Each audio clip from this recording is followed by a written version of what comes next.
So my superheat is high and my subcooling is rather low. I would like to see 10 and on my subcooling 10 degrees, and my superheat I'd like to see normal range got to be below 20, between 10 and 20. So let's go add some refrigerant.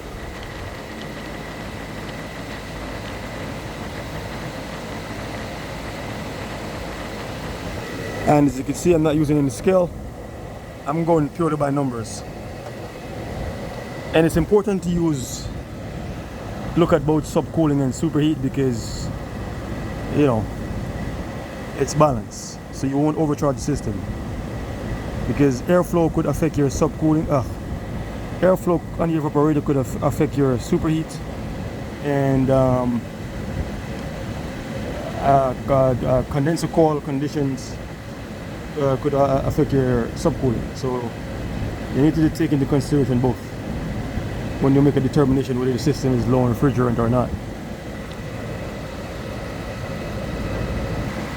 As you can see, once I opened the gauges, my subcooling went up and my superheat went down a little bit. So let's crack it again.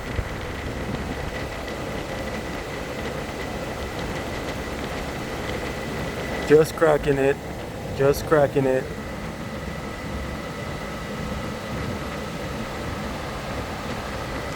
Here is your suction line temperature and your liquid line temperature.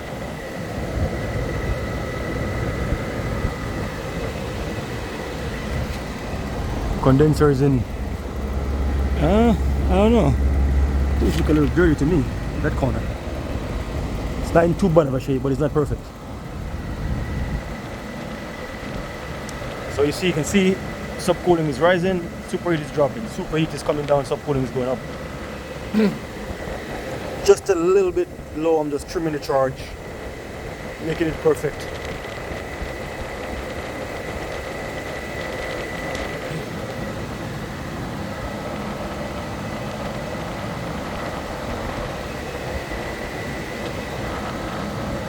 Yeah, so I think around here I'm going to back it off. I'm just going to leave it like this, maybe a little bit more. Since I hit 10, I really want to hit 10 degrees of subcooling. And I think it's looking like once I do that, I'm going to be in line. With my superheat.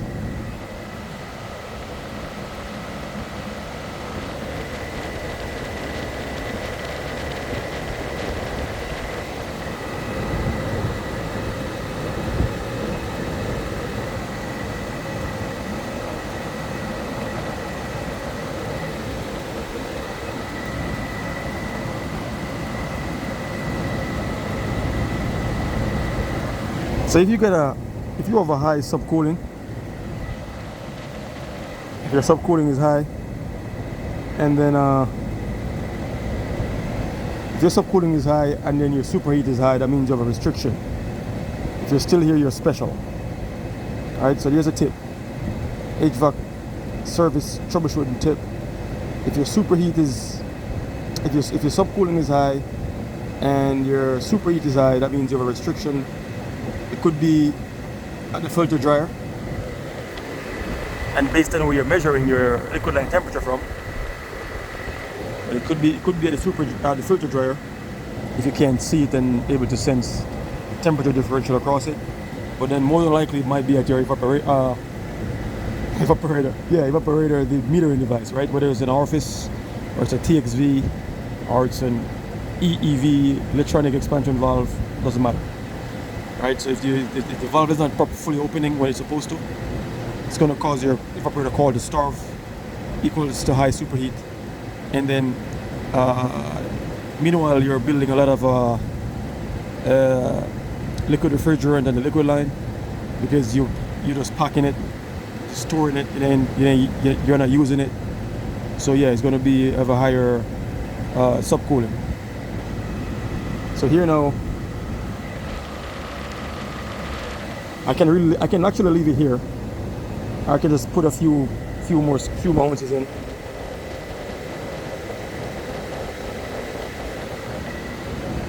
Even though I'm not entirely sure exactly where this manufacturer wants their subcooling to be, but I know that if I have that much subcooling, I'm not in bad shape, just from experience and playing with refrigerant charge numbers wise, like superheat and subcool. So I could tell just from these numbers, like that and this number right here, suction pipe temperature. Suction pipe temperature that I'm good. If I'm not perfect, but I'm close to it. Way better than I started, right?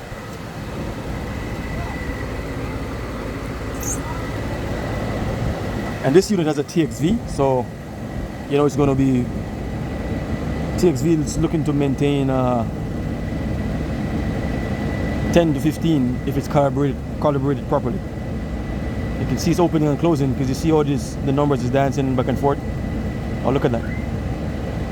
Yeah, that's looking good, really good. All right, that's the video.